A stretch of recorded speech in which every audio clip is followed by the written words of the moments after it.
Hello friends, कैसे हो? बढ़िया ना? सब बढ़िया है। तो इसके आज हम देखते हैं समीकरण को हल कैसे करते हैं। जिस बंदे का बिल्कुल बेस भी मजबूत नहीं है और समीकरण नहीं बनते हैं, तो आज कसम से आज बिल्कुल पूरी तरीके से आपसे बन जाएगी। यहाँ सिर्फ 2 स्टेप में हम समीकरण को समझेंगे। पूरे स्टेप हैं 4, तो 2 को लेंगे, अगली क्लास में कवर हो जाएंगे तो चारों को लेंगे। यहाँ सवाल हो जाएंगे टोटल 20 से 25 सवाल। और इसके बाद अगर समीकरण आपके डाउट बचते हैं तो फिर आप कमेंट में बताइएगा, नहीं तो नहीं बचेगा, एक भी डाउट नहीं बचेगा। समझना है। यहाँ सवाल पहले समीकरण का हल। तो समीकरण की पहली एक बेसिक क्लास है, वो हम पहले दे चुके हैं, जिसमें बहुपद से समीकरण निकलता है। तो बहुपद से कैसे समीकरण निकलता है वो पूरी प्रोसेस आपको एक बार बता देते हैं मुंह से, जो हमने उस क्लास में कवर किया है। तो आपको देख लेना है, उसका आपको मेन पेज पर दिख रहा होगा फोटो, किस प्रकार की वो क्लास है। तो बहुपद होते हैं 2 प्रकार के, चर अचर। तो चर अचर से मिलकर बनता है बहुपद। और जब बहुपद में हम बराबर का कुछ भी संख्या लगा देते हैं तो वो बन जाता है समीकरण। कहने का मतलब है बहुपद का बच्चा जो होता है वो समीकरण होता है। समझ गए? अपनी भाषा में कहें तो इसका मतलब जे होता है। ठीक है, तो आप वो क्लास अटेम्प्ट कर लीजिएगा। चर होते हैं पूरे ABCD के अक्षर, जो चलने वाली संख्या होती है उसको हम चर कहते हैं। और अचर जो संख्या होती है वो पूरी गिनती होती है, यानी जो डिजिट होते हैं वो सभी अपने अचर संख्या कहलाती है। तो यहाँ आप बात करेंगे हम, सबसे पहला पॉइंट यू बनेगा हमारा, समीकरण को हल कैसे करेंगे, जी पहला पॉइंट। और एक पक्ष में रेखिक समीकरण रहेगा। अब रेखिक समीकरण क्या कहलाता है? समीकरण होते हैं 3 प्रकार। एक होता है एक घात वाला समीकरण, 2 घात वाला, 3 घात। एक घात का मतलब होता है रेखिक समीकरण या एक पद वाला समीकरण, और 2 घात का मतलब होता है 2 घात वाला, और 3 घात का मतलब 3 वाला। ऐसे हमने जाने कितना समीकरण को बताया है उस वाली क्लास में। ज्यादा बड़ी क्लास नहीं है, 20 से 25 मिनट की क्लास है। यहाँ देखते हैं, जब बात होती है कि एक पक्ष में रेखिक समीकरण हो, जो रेखिक समीकरण है ना, जहां एक घात हो, चर की घात एक हो, वो रेखिक समीकरण कहलाता है मेरे प्यारे भाई। और आपको बराबर में एक संख्या दिख रही है, जो हमने बताया दूसरे पक्ष में क्या होगी, संख्या होगी। तो इसको सॉल्व करेंगे बहुत ही आसान तरीके से। तो इसको सॉल्व करने से पहले आप सभी से रिक्वेस्ट है कि वीडियो में पूरे एंड तक बने रहना है, तभी इसका फायदा मिलेगा। अगर फायदा ना मिले तो दोबारा से वीडियो में नहीं देखना है, चैनल को अनसब्सक्राइब कर देना है। एक तो आप समझ जाओगे कितना मटेरियल आपको मिलेगा कि आपकी बहुत ही काम की चीज है। 2x - 3 = 0। जे आपका एक दिया गया है चर पद, और जे अचर है, और जे यहाँ पर भी अचर पद दिया गया है। तो आप इसको सॉल्व करेंगे बेसिक तरीके से, देखना है आपको। इस तरीके से हमने लिख दिया। अब जे आपका बाएं पक्ष और जे दाएं पक्ष, इसको सॉल्व करने के 2 प्रकार होते हैं। एक होती है लंबी प्रोसेस, एक होती है शॉर्ट प्रोसेस।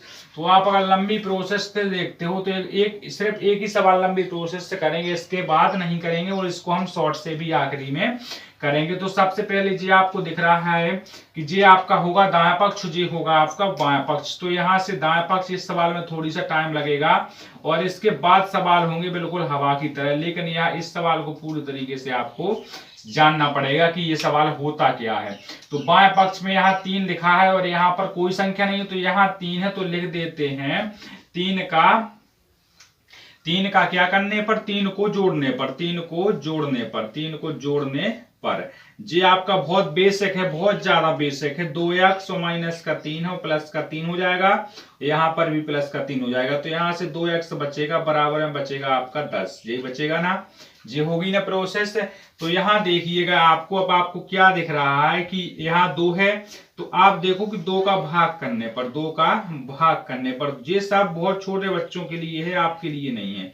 यहाँ से ये क्या नहीं है आपके लिए, ये प्रोसेस नहीं है आपके पास। यहाँ 2 का भाग कराएगा तो x का मान 5 आ जाएगा, ये आंसर हो जाएगा हमारा। ठीक है, अब इसी सवाल को शॉर्ट तरीके से कैसे लगाएं वो आपको हम यही बता रहे हैं। देखो यहाँ से साइड में देख लीजिएगा, इसमें देख लीजिए, इतने में हो जाएगा ये सवाल आपका सॉल्व इस डब्बे में। ठीक है, यहाँ लिखा है 2x - 3 = 7। कोई भी संख्या जब दाएं पक्ष से बाएं पक्ष में जाती है, बाएं पक्ष से दाएं पक्ष में आती है, अगर प्लस की है तो माइनस हो जाएगी, और माइनस की है तो प्लस हो जाएगी, गुणा की है तो भाग हो जाएगी, वो भाग की है तो गुणा हो जाएगी। यहाँ से 7 लिखा है। 2x से सबसे पहली बात ये होती है, आप खुद देखते हो कि आपकी मेजोरिटी वाला आपके साथ ही बैठता है, मतलब आपकी गोल का लड़का आप ही के साथ बैठेगा। अगर आप 18 साल की हो, अगर आप 12 साल की हो, तो 12 साल की हो तो आपका 14 साल का आखिरी मित्र होगा, और 8-9 साल का आखिरी मित्र, इतने बीच के सफर में ही आपके मित्र बनेंगे। मतलब कहने का ये है कि अचर वाला बैठेगा अचर वाले के साथ और चर वाला बैठेगा चर वाले के साथ। तो आपने देखा कि जी अचर है तो इसने कहा चलो हम तुम्हारे साथ नहीं बैठेंगे, जोड़ा नहीं बन रहा है। तो इसने कहा तब दूसरी पार्टी में जाओ, तो 7 पहले से ऑलरेडी थे, जे साइड गए तो माइनस के हो गए, प्लस 2x का 2x बच गया, बराबर में 10 हो गया। अब आप देखिए हमने बोला है ना अभी जब पक्ष परिवर्तन होता है तो गुणा से होता है भाग, तो यहाँ 10 का 10 और बटे में 2 पहुंचेगा, भाग का मतलब ये होता है। तो x बराबर हमारा 5 यहाँ से आ गया। तो सभी भाइयों को समझ में आ गई होंगी चीजें, तो इतना आपको नोट कर लेना है। इसके बाद सरलता से देखते हैं हम इस वाले को, तो ये आपको नोट कर लीजिएगा, इसको आप नोट कर लीजिए, बिल्कुल आसान तरीके से। चैनल पर नया है तो चैनल को सब्सक्राइब करना है, और वीडियो में नए हो तो वीडियो को सिर्फ आपको लाइक करना है। यहाँ से देखिएगा जैसे हमने इसको किया है, अब बिल्कुल अपन उड़ाएंगे सवालों को। उड़ाने का मतलब है बिल्कुल समझना है और आपको बिल्कुल कॉपी और पेन लेकर ही बैठना है। यहाँ से देखा आपने कि इस तरीके का है, लेकिन यहाँ पर वही वाली हो रही है, यहाँ आचार पद है, आपसे भिन्न बनती हैं। भिन्न, एलसीएम, गुणा, भाग जे कुछ नहीं बनता है अगर आपसे जोड़ घटाना। तो इसकी भी डिस्क्रिप्शन बॉक्स में एक बार हमने प्रोफाइल बनाई हुई, तो उन सबको देख लो। आप चैनल को सब्सक्राइब करेंगे, सब वीडियो आपके नजर के सामने आ जाएंगे। यहाँ से देखा हमने कि 2 जे होता है अंश, जे होता है हर, जे कहलाता है अंश, जे नीचे का कहलाता है अपना हर। तो हर का लेते हैं जब हम एलसीएम, तो हर का एलसीएम लेते हैं, तो 3 का 2 का एलसीएम लिया, तो सबसे पहले 2 से काटते हैं, लेकिन 3 नहीं करता है, तो क्या आ जाएगा 6 हमारा एलसीएम आ जाएगा। तो 6 एलसीएम आ जाता है। अब एलसीएम आपसे लेते बनना चाहिए, भिन्न नहीं बनते, तो भिन्न की एक बार मेरे प्यारे भाई क्लास देख लीजिए। हर से हर को काटा कितनी बार जाएगा, 3 दूनी 6, 2 बार जाएगा, 2 का x में गुणा करा देते हैं। प्लस का प्लस इसका कितनी बार जाएगा, 3 बार जाएगा, 3 5 होता है 15, बराबर में 3/2 का 3/2। इतनी प्रोसेस तो सबको समझ में आ रही है, इसके आगे भी समझ में आएगी। 2x का 2x लिख देंगे, 15 का 15 लिख देंगे। हमने अभी थोड़ी देर पहले बोला था जोड़ा सबको अपना तलाशता है, तो इसने जोड़ा तलाशा, तो भाग से जाएगा जी काय में जाएगा जी, गुणा में जाएगा, तो यहाँ पर 6 जी अपने गुणा में चले गए उठकर।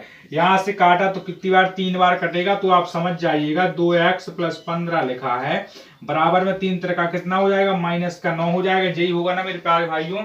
यहाँ से देखा आपने कि 2x का 2x बचा, इस तरफ से जी अभी 15 का की है आपके, 15 अभी आपके प्लस के हैं, और उस साइड जाएंगे तो जो माइनस के हो जाएंगे, क्या नहीं हो जाएंगे, हो जाएंगे। इसकी हम जांच भी अभी बता रहे हैं, सिर्फ इसको लगाने के बाद। 2x का 2x माइनस का यहाँ से कितना हो जाएगा, 24। तो यहाँ से x बराबर कितना आ जाएगा, सभी भाइयों को पता होना चाहिए कि भाग में जाएगा, तो x बराबर हमारा माइनस का, x बराबर माइनस का 12। माइनस कभी पीछा नहीं छोड़ेगा जब तक कि उसे माइनस का की गुणा ना मिल जाए। तो यहाँ से आपको सबको समझ में आ गई होगी। दोनों सवाल हम यहाँ से सॉल्व कर चुके हैं। अब इन दोनों सवालों को सॉल्व कर चुके हैं, अब इन दोनों की एक बार जांच देख लीजिएगा। जांच अगर बनती है आपसे तो आपको कभी भी सवाल जचाना नहीं पड़ेगा अपने मास्टर को। यहाँ से देखा आपने कि ऊपर लिखा है आपका जे वाला पद इसके बराबर का मतलब होता है समता, और समता वही कहलाती है जो दोनों पद समान हो। 2x और माइनस का 3 बराबर आपका है 7। तो जहां x लिखा है वहां 5 लिख दीजिएगा, जहां x लिखा है वहां 5 आया ना, x का मान बराबर 7 है, तो यहाँ 10 - 3 बराबर 7, यानी 7 बराबर 7 अपना सवाल सही है। यहाँ से भी एक बार जांच करके देख लेते हैं हम। आपने देखा कि x का मान माइनस का 12 है, तो माइनस का 12 बटे में 3 का 3, प्लस का 5/2 का 5/2, माइनस का 3/2 का 3/2। यहाँ से आपने काटा तो कितनी बार कट गया जी, 4 बार कट गया, लेकिन बटे में 1 रह गया, और प्लस का 5/2 का 5/2, बराबर में माइनस का 3/2 का 3/2 ही रहेगा। यहाँ से आपने वही की प्रोसेस जो हमने अभी की है, तो यहाँ से 2 बार जाएगा तो माइनस का 8, प्लस का बचेगा 5, बराबर में माइनस का 3/2। यहाँ माइनस की बड़ी संख्या है तो माइनस का चिन्ह 3/2 और माइनस का 3/2। ये आपका प्रूफ हो गया है सवाल। तो आप इसे कोई भी आप गलत नहीं कर सकता। आपके सवाल को आप देख लीजिएगा। ये दोनों सवाल आपको समझ में आ चुके होंगे बहुत ही बेसिक तरीके से। तो इन दोनों सवाल को लिख लीजिएगा, और जो चैनल पर नए आए थे वो चैनल को सब्सक्राइब करें, और जो वीडियो में नए आए हो वो वीडियो को लाइक कर दें। इसके बाद थोड़ी सा एक स्टेप ऊपर बढ़ा देते हैं इसी सवाल का, एक स्टेप थोड़ी सा एक ही स्टेप इसका ऊपर बढ़ाएंगे, तो वो आपको देखना। इसी स्टेप के 2 सवाल हम और बताते हैं आपको, इसके बाद ये स्टेप हो जाएगा खत्म, और फिर दूसरा स्टेप हम पकड़ेंगे। तो यहाँ से वो 2 सवाल कौन होंगे, आपको बिल्कुल बोर्ड पर टिके रहना है। समझ गए हमारी बात को, सिर्फ आपको बोर्ड पर टिके रहना है। वो 2 सवाल कौन से होंगे, तो वो उनको आपको देख कर ही जाना है, बिना देखे नहीं जाना है। अगर बिना देखे जाते हो तो ना तो यहाँ के ना वहाँ के। तो आपको अगर बिल्कुल पूरा टाइम निकाल कर क्लास में बैठा करो। ठीक है मेरे भाई। इसके बाद देखते हैं हम वो दूसरा, ये आपको बोर्ड पर सवाल लिख रहे हैं, 2 सवाल और हैं, 2 सवाल ले चुके हैं और 2 सवाल और है मेरे प्यारे भाइयों। सिर्फ आपको सब्र करना है और सब्र करोगे तो आपको इतना बेहतरीन समझ में आएगा कि वो आप सोच भी नहीं सकते हो। यहाँ से आपने वही प्रोसेस की जो अभी हमने पहले बताई थी, 15/4 हो जाएगा, माइनस का 7x/1 तो ले सकते हैं, किसी बंदे को दिक्कत नहीं जानी चाहिए। इसमें होता ही है ऐसा, अगर आपसे भिन्न और एलसीएम पूरी परफेक्ट तरीके से बनते हैं, नहीं बनते हैं तो डिस्क्रिप्शन बॉक्स में उन सभी की लिंक। यहाँ से देखो 4 को 1 का एलसीएम लेते हैं तो हमारा एलसीएम आता है 4, आता है ना, 4 एकम 4 होता है, यहाँ से 4 एकम 4 होता है, पर 4 सत्ते होता है 28 बराबर 9 हो जाएगा ना सभी भाइयों को समझ में आ रही है बात। 15 का 15 बचेगा। हमने अभी अभी थोड़ी देर पहले आपसे बात बोली है कि भाग से जब कोई संख्या जाती है पक्ष परिवर्तन में तो गुणा में जाती है ना, सभी भाई को पता है हमारे। यहां से देखते हैं 28x का 28x हो जाएगा, बराबर में 9 चौका होता है 36। अब सब कोई अपना जोड़ा तलाशता है तो इस 28 को इसने अकेला छोड़ दिया और यहाँ से 36 का 36 हो जाएगा, ज्यों कहते हो 36 का 36 ज्यों कहते हो, और 15 प्लस के गए उस साइड तो माइनस के हो गए। यहाँ से देखा 28x का 28 बराबर में कितना बच गया, 21 बच गया, पर इकाई का बच्चा प्लस का, क्योंकि बड़ी संख्या प्लस की है ना, सभी भाइयों को मालूम है। इसके बाद जो गुणा से जाएगी भाग में तो 21 का 21 माइनस का 28 का 28, यहाँ से काट दिया, 7 से आपने काटा तो 7 से काटा तो कितना बचा, 7 3 होता है 21, 7 चौका होता है 28, तो माइनस का x का मान आ गया आपका माइनस का 3/4, और यही हमारा इस प्रश्न का आंसर है। आप सभी जांच करना चाहो तो जांच करके देख सकते हो, हमने पहले आपको जांच करके बता दी, इसलिए बोल रहे हैं कि पता नहीं कब कौन सी चीज आपको इम्पोर्टेंट हो जाए, तो आपको सवाल को वीडियो को पूरी तरीके से टिक कर देखना है। अगर टिक कर देखते हो तो परिणाम आपको अच्छा मिलता है, क्योंकि क्या होता है कि समय के पास इतना समय नहीं होता कि वो तुम्हें दोबारा समय दे। तो बात को बहुत गौर से सुना करो, और गौर से सुनोगे तो आपको परिणाम भी अच्छा मिलेगा। x का x बटे में 1 का 1 बराबर में 17/7 होता है, जी आप सभी को मालूम होता है। तो आपने यहाँ से देखा कि वही काम फिर से करेंगे जो हम लगातार करते आ रहे हैं। यहाँ से एलसीएम आता है आपका 7 और 3 एकम 3 7 एकम 7, तो 1 का गुणा करेंगे तो 3 में 3 का 1 हो जाएगा, 1 का करेंगे तो कितना 7x बराबर में, सभी भाइयों को पता होना चाहिए कि 7 जितना लिखा था हमें उतना ही लिखना है, कुछ भी कलाकारी करना नहीं है। तो यहाँ से 3 का 3 होगा प्लस 17x का 17 7x, सॉरी मेरे भाई 7x बराबर 17/7, और गुणा में ये भाग से जाएगा तो मेरे भाई गुणा में जाएगा ना, जब गुणा में गया तो यहाँ से फिर से कट गया, तो यहाँ से क्या बचा 3 प्लस 7x बराबर आपका 17 बच जाता है। सभी प्यारे भाइयों को ये चीज मालूम होगी। तो यहाँ से देखा कि 7x का 7x हुआ, जब वहां 17 है और यहाँ से आपका जब उठकर जाएगा जोड़ा के पास तो वो माइनस का हो जाएगा, 7x का 7x, तो यहाँ से बच गया आपका 14। तो x बराबर क्या बचा मेरे भाई 14/7, यानी x का मान 7 दूनी 14 होता है ना, सभी भाइयों को ये मालूम होना चाहिए। तो x बराबर हमारा मान आ जाता है 2। इसमें किसी भाई को दिक्कत हो तो आप बता दो, एक बार दोबारा समझा रहे हैं हम दोनों को, तो दोबारा समझ लीजिएगा। इतना आपको क्वेश्चन दिया गया है बेन, तो आपने 15/4 देखा, माइनस का 7x देखा, बराबर में 9 देखा, तो इसका मतलब है 9 के लिए पूरा पक्ष बराबर है, 17/7 के लिए पूरा पक्ष बराबर है। आप चाहो तो जांच करके हम बता दे रहे हैं। 15/4 लिखा है, माइनस का 7x/1 लिखा है, बराबर 9 लिखा है। इन दोनों का एलसीएम लिया तो 4 आया, 4 एकम होता है 4, तो 15 एकम होता है 15, 4 1 का दिया 4 में 1 का पहाड़ा पड़ेंगे 4 बार तो 4 आता है, तो 7 का 4 में गुणा भी करेंगे तो 7 चौका 28 बराबर 9 का 9। अब ये 4 उठकर जाएंगे कहाँ, दूसरे पक्ष में, तो गुणा के हो जाएंगे ना, सभी भाइयों को मालूम है हमारी बात का। यहाँ फिर वही प्रोसेस कर दिया आपने, 28 को ऐसा लिख दिया, 36 हो गया, फिर इसने अपना जोड़ा तलाशा तो ये पक्ष परिवर्तन करने पर माइनस का हो गया, और इसके बाद आपको माइनस का 3/4 प्राप्त हो जाता है। जांच सभी को कर लेना है। यहाँ से देखा वही फिर चीज फिर से आई जो हमने यहाँ समझाई है, एलसीएम आ गया, और यहाँ से 7 से 7 कट जाते हैं ना, सभी को मालूम होना चाहिए। इतना आपको समझ में आ गई होंगी चीजें। अब स्टेप को बढ़ाते हैं थोड़ी सा ऊपर, और सभी भाई अगर चैनल पर नए आए थे तो सभी को सब्सक्राइब तो कर लिया होगा, ये तो हमें इतनी आशा है। तो भाई मेरे अब देखते हैं इसके आगे थोड़ी सी चीजें, अब सभी को अगर समझ में आ गई हो तो अब हम वीडियो कर देते हैं।